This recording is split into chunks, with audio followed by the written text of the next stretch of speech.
it has the function of Facebook, Twitter, Instagram, and then WhatsApp, everything put together in one.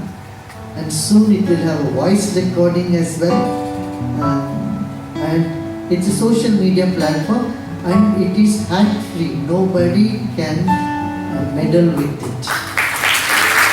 And the server of this is the first social media platform whose server is in India, and all the data will be in India only.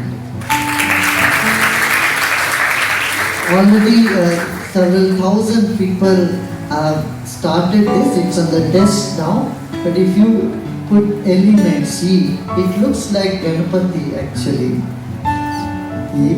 And soon in March or so we plan to get this released by the President or Vice President of India. So our Prime Minister also knows about this, that we have developed such a thing.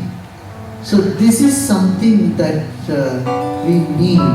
So you can download ELYMENTS elements. You can send messages through that to your friends. It's working very well. And soon, within few weeks, couple of weeks, it will have voice also. You can send voice recording, then it will have video, and payment gateway will be paid. You can pay through it by March or so. And it is so secure. It's totally secure, I tell you, nobody can hack this. And the server, as I said, will be here in India. So, and as young people, you all must develop things like this.